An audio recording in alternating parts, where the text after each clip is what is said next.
Assalamualaikum warahmatullahi wabarakatuh. Pada kesempatan kali ini kita akan membahas tentang perintah dasar Linux.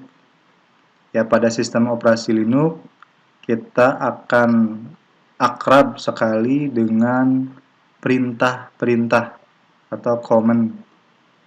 Karena nanti kedepannya kita akan praktek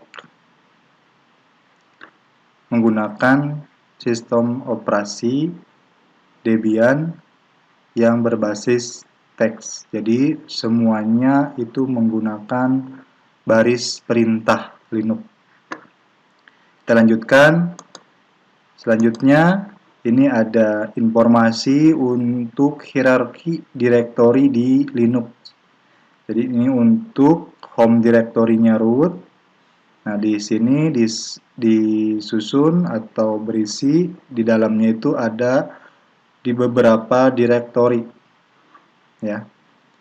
Nah, untuk home sendiri itu digunakan untuk menyimpan direktori-direktori user. Maksudnya user yang kita buat. Misalkan dalam sebuah sistem operasi kita mempunyai 2 user, maka 2 direktori itu akan disimpan pada direktori home. Selanjutnya untuk perintah yang pertama itu ada perintah clear. Ya. Perintah clear ini berfungsi untuk membersihkan atau menghapus perintah di terminal.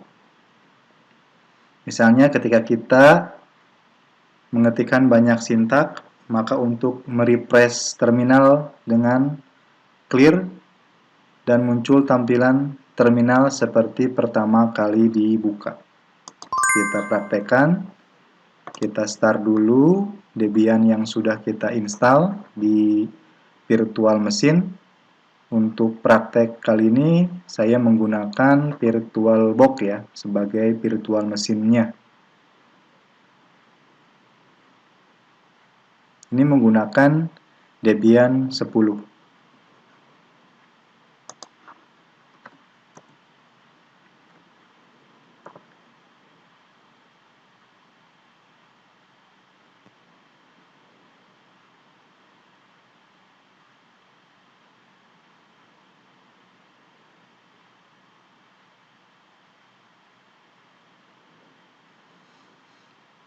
Nah, kita login dulu.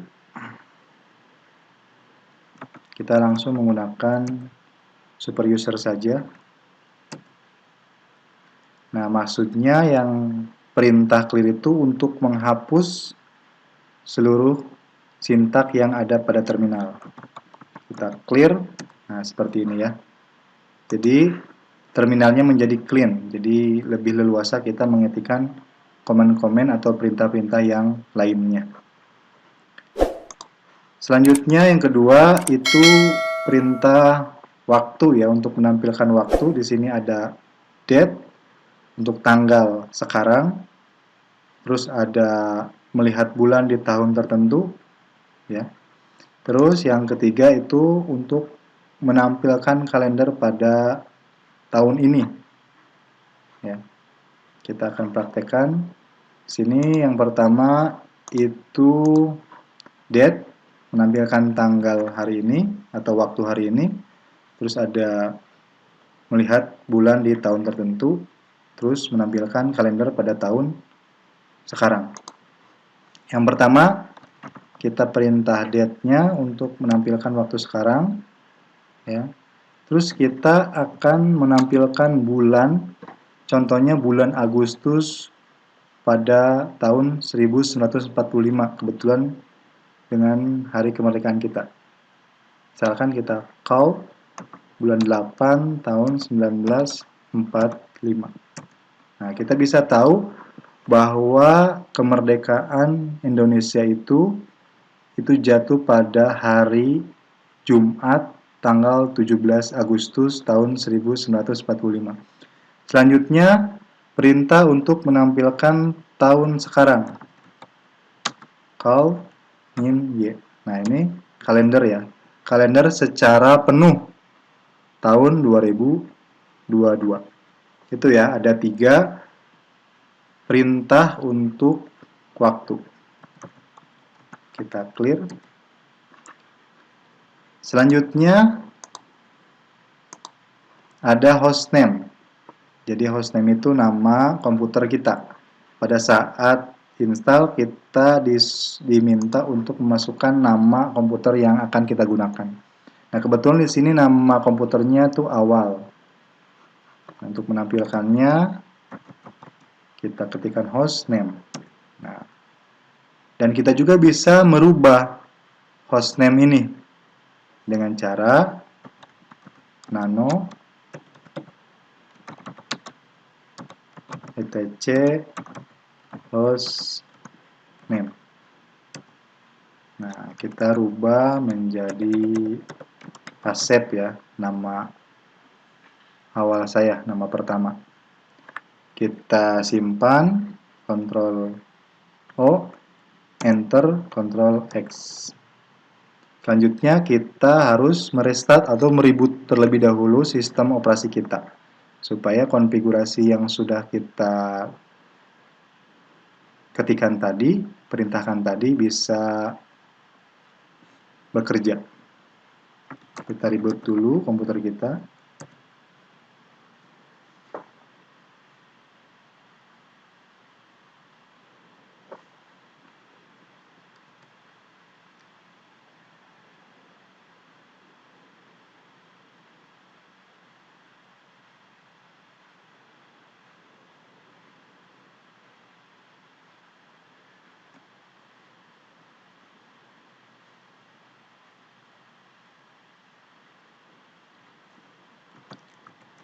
Kita login lagi.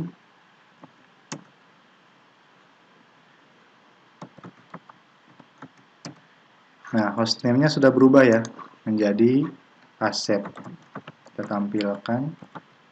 Nah, hostname-nya sudah berganti Asep.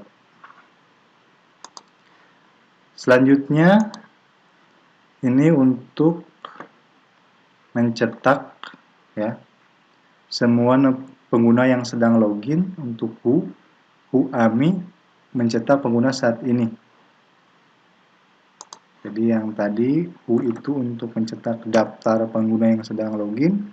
Kalau AMI itu untuk mencetak pengguna sekarang. Ini kita menggunakan usernya root atau super user. Kita clear kembali. Terus yang kelima itu ada perintah pwd. Nah, perintah ini digunakan untuk memperlihatkan direktori mana posisi kita sekarang. Jadi untuk menampilkan informasi posisi kita ada di mana atau ada pada direktori mana. Misalkan kita pwd, nah kita sekarang berada pada direktori root. Misalkan ketika kita masuk ke home, nah kita berarti ada di direktori home. pwd, nah ini ada home ya. Seperti itu ya. Jadi pwd ini digunakan untuk menampilkan informasi posisi pada direktori mana kita sekarang misalnya. Itu ya. Terus selanjutnya ada ls. Nah, kalau ls di sini ini digunakan untuk menampilkan isi direktori. Ya. Kita menampilkan, misalkan kita tampilkan direktori home. Jadi pada direktori home itu ada direktori apa saja. Misalkan, nah di sini ada direktori awal. Ini merupakan user, ya karena direktori user itu ada pada direktori home. Kita kembali ke direktori rootnya, ini ya, kita ls, kita pengen tahu ada direktori apa saja pada direktori root atau home directory root. Nah ini banyak ya, ada bin, ada etc, ini semua ya. Jadi untuk menampilkan direktori atau file apa saja yang ada pada sebuah direktori. Nah di sini ada beberapa option. Misalkan min A ini digunakan untuk menampilkan semua file dan folder, termasuk file dan folder yang tersembunyi. Ya. Kalau kita coba, kita ingin menampilkan semua file dan folder, baik itu yang tersembunyi. Kita gunakan option min A. Nah, ini ya.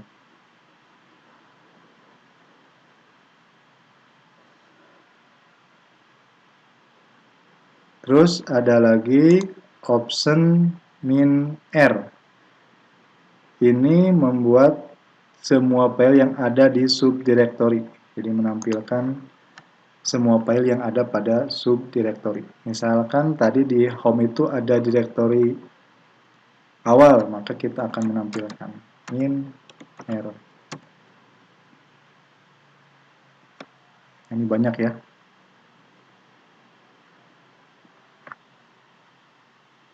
Kita Ctrl X.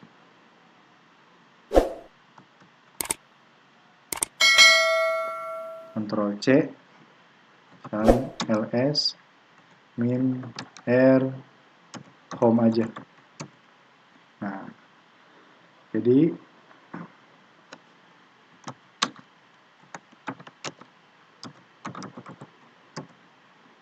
ini ya. Jadi di directory home itu ada nama directory awal, itu maksudnya ya. Kalau tadi di root pasti banyak subdirectory, maka tadi agak panjang. Jadi contohnya ini aja. Jadi di dalam directory home itu ada directory awal. Terus itu ya yang sering dipakai. Kalau ini yang directory min L itu untuk menampilkan directory secara lengkap. Misalkan ls min L home. Itu ya. Jadi di sini secara lengkap informasinya. Di sini ada informasi hak akses juga. Misalkan untuk min L pada directory rootnya, nah ini hak akses dari setiap directory yang ada pada directory root.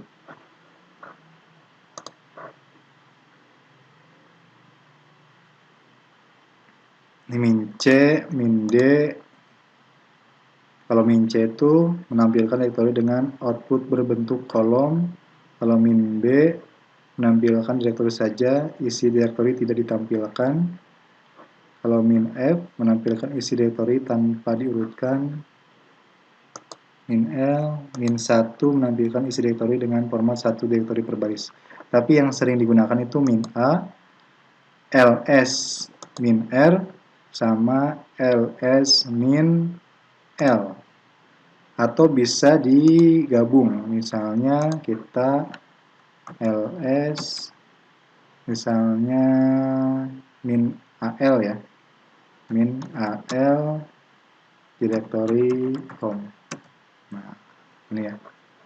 Jadi kita gabungkan optionnya itu ls min AL home. Maka di sini akan menampilkan seluruh directory atau file, baik itu yang tersembunyi dan secara lengkap ditampilkannya. Di sini ada informasi tentang hak aksesnya. Nanti kita akan bahas hak akses. Kita clear dulu. Selanjutnya, yang ketujuh itu ada perintah touch. Touch di sini itu digunakan untuk membuat file baru.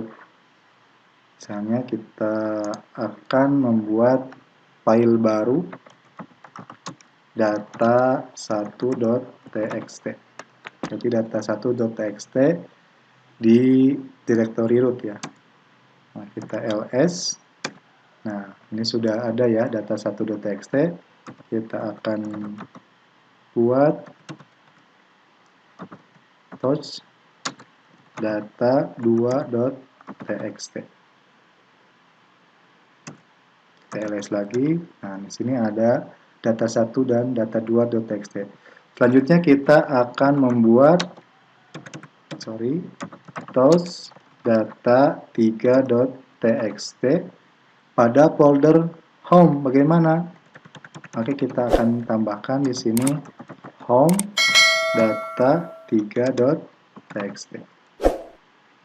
Jadi kita akan membuat data3.txt itu pada directory home. Maka kita akan lihat ls home. Nah, di sini ada directory awal dan data3.txt. Kalau lebih jelasnya kita pakai min r. Kita akan ls min r pada directory home. Nah, ini ya.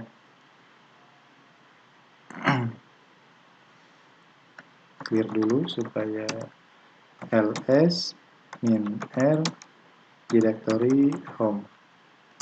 Nah, ini. Jadi pada directory home itu ada directory awal dan file data3.txt. Kita akan buat lagi toast data4.txt pada directory root ya, home directory root. Nah, ada data1, data2, data3, data4 ya. Itu untuk membuat sebuah file menggunakan perintah touch. Selanjutnya di sini ada perintah mkdir. Mkdir di sini untuk membuat sebuah directory atau folder. Di sini kita akan buat tkj atau folder 1. Ya. Jadi untuk membuat sebuah directory atau folder kita menggunakan perintah mkdir.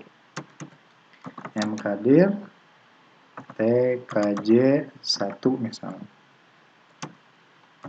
ls, maka di sini ada data atau ada folder tkj1. Selanjutnya kita buat lagi mkdir tkj2. ls, di sini juga ada tkj2. Terus kita akan membuat sebuah folder atau directory-nya itu pada directory home. Oke, kita buat di mkdir home terus tkj3 ya. ls min r directory home. Nah, lihat. Di sini ada directory home dan di dalam directory home itu ada directory awal, ada file data3.txt dan ada directory tkj3. Terus tadi kita gabungkan, kita akan membuat sebuah data 4 atau data 5 di tkj3.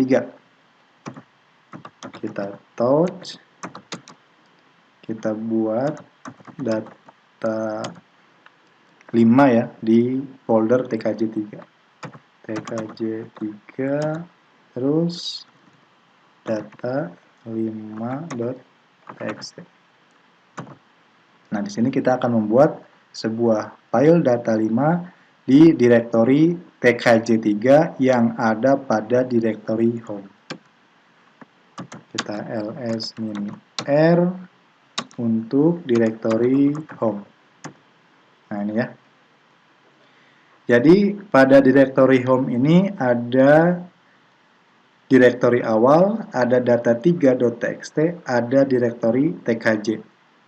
Nah, pada directory tkj3 itu ada data5.txt. Gitu ya. Jadi untuk membuat sebuah directory itu menggunakan perintah mkdir, tapi kalau untuk membuat sebuah file itu menggunakan perintah touch. Kita akan clear. Selanjutnya yang ke-9 itu perintah cd ya. cd ini perintah digunakan untuk berpindah lokasi dari satu folder atau direktori ke folder lainnya atau direktori lainnya. Kalau tadi pwd itu informasi kita berada pada direktori yang mana, sekarang kalau cd itu kita perintah untuk bisa pindah lokasi. Misalnya kita ls dulu, di sini ada perintah atau ada direktori home ya.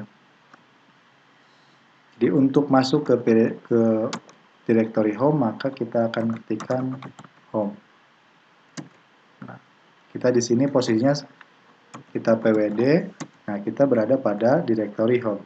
Kita mau ke direktori etc. Nah, kita pwd, nah kita berada pada direktori etc.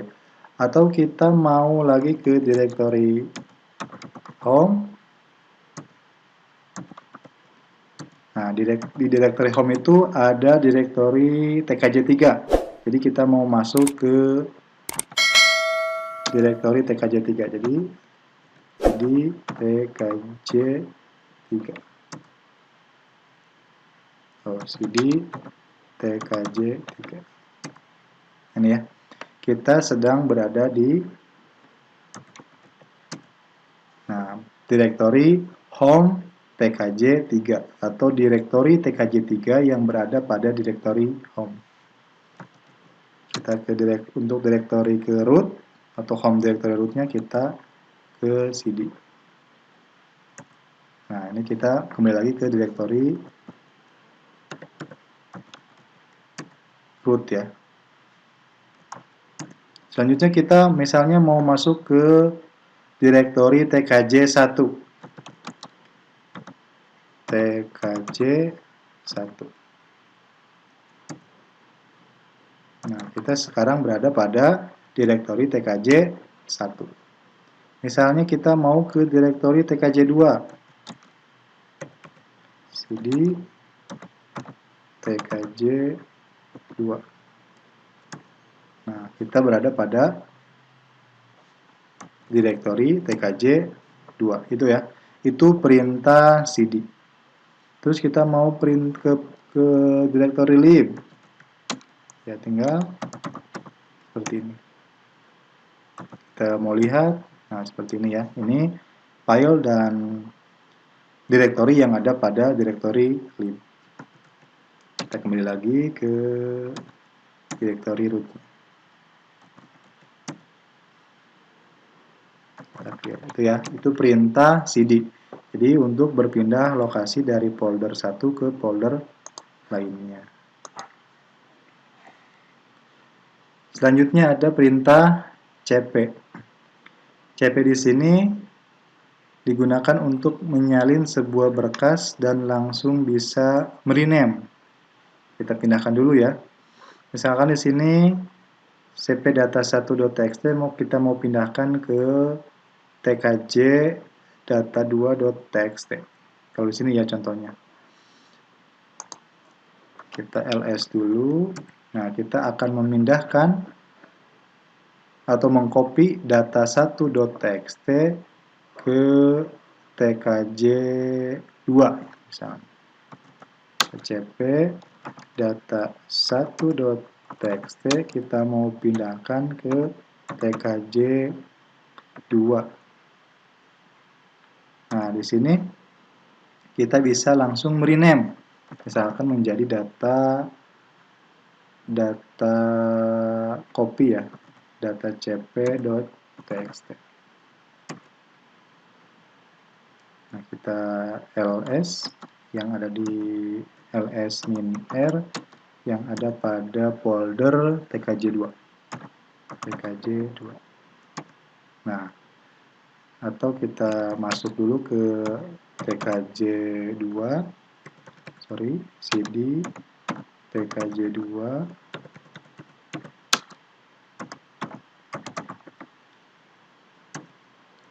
Kita ls. Nah, di sini sudah ada data cp.tx. Nah, kurang t-nya ya. Jadi mengkopinya data1.txt. Itu ya, itu untuk perintah cp. Jadi mengcopy data sekaligus kita bisa merename. Kalau hanya copy misalkan cp dat, kita keluar lagi ke sini, cp data 1.txt, kita pindahkan tkj2 data 1.txt.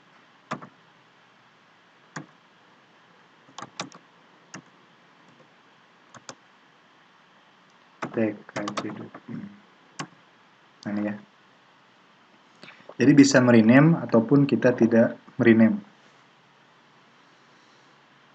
Selanjutnya, perintah selanjutnya yang ke-11 itu ada perintah rm. Perintah ini berfungsi untuk menghapus file. Kalau rmdir itu menghapus directory. Nah, kalau mau menghapus data yang ada file di dalamnya, itu menggunakan rm-r langsung nama direktorinya. Misalkan kita lihat dulu ya. Sini ada nama data 1.txt, kita mau menghapus data 1.txt. Nah, kita akan mau menghapus data 1.txt. Kita ls, nah data satunya sudah hilang. Kita juga mau menghapus misalnya data 4.txt. Nah, data 4-nya sudah hilang. Kita ls tkj1. Di sini nggak ada filenya. Kalau ls tkj2, ini ada filenya ya. Kita akan hapus yang direktori tkj1. Nah, tkj1-nya sudah hilang. Kita akan hapus yang tkj2. Nah, ini nggak bisa karena directory not empty, artinya pada direktori tkj2 itu berisi file. Maka untuk menghapusnya tidak menggunakan perintah rmdir, tapi harus ada tambahan -r. Jadi rmdir -r tkj2.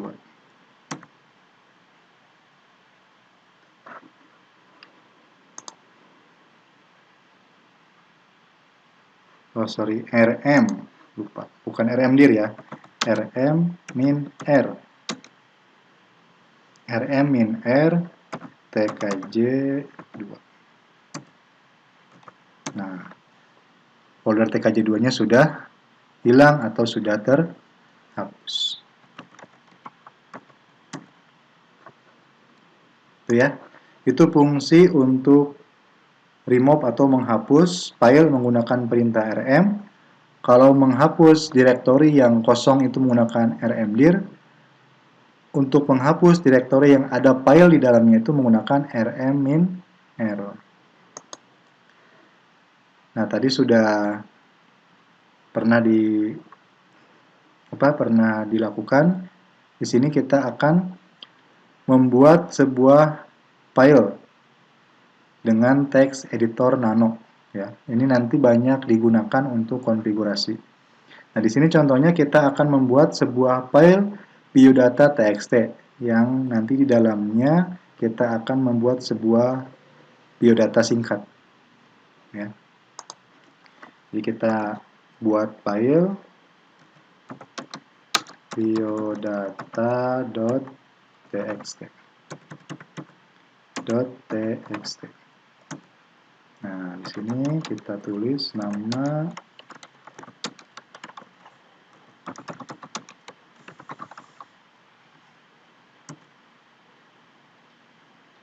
sama pendidikan misalnya.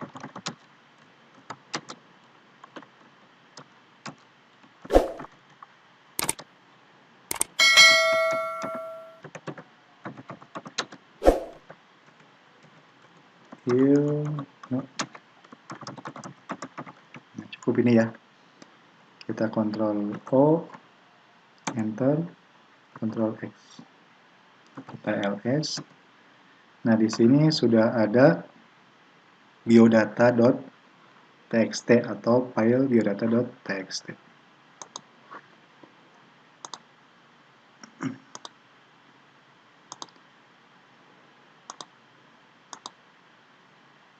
Nah, selanjutnya kita bisa melihat isi file yang ada pada sebuah file.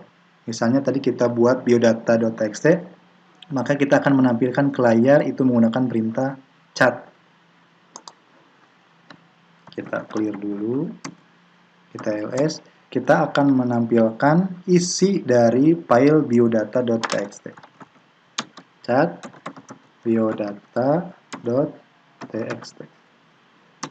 Ini ya. Jadi pada file biodata.txt itu ada atau di dalamnya itu berisi nama Asep Orun Pajari, pendidikan S1, pendidikan ilmu komputer. Itu ya. Jadi itu 14 perintah yang sering digunakan pada sistem operasi Linux yang nanti kedepannya kita akan sering pergunakan untuk tutorial selanjutnya. Itu lagi untuk menampilkan perintah-perintah apa saja yang sudah kita gunakan, maka kita bisa menampilkannya menggunakan perintah history. Ini ya. Ini perintah-perintah yang sudah kita gunakan tadi. Ya. Jadi di history itu disimpan perintah-perintah apa saja yang sudah kita gunakan pada sistem operasi Linux. Misalnya tadi kita menggunakan cd tkj2, pwd, cdlib, ls, cd, pwd gitu ya. Clear, ls, semuanya itu terekam. Jadi untuk menampilkannya itu menggunakan perintah history. Jadi itu ya. Jadi 15 perintah yang nantinya kita akan banyak kita gunakan ke depannya. Perintah yang walaupun sebenarnya masih banyak perintah-perintah dasar Linux yang lainnya, tapi yang kita akan sering gunakan hanya 15. Nanti kita akan menyusul untuk perintah yang lainnya. Terima kasih. Mungkin itu untuk tutorial perintah dasar Linux. Pada kesempatan ini kita menggunakan sistem operasinya Debian 10. Jadi yang belum install Debian, silakan install Debiannya dulu, yang nantinya kedepannya banyak kita pergunakan. Terima kasih. Assalamualaikum warahmatullahi wabarakatuh.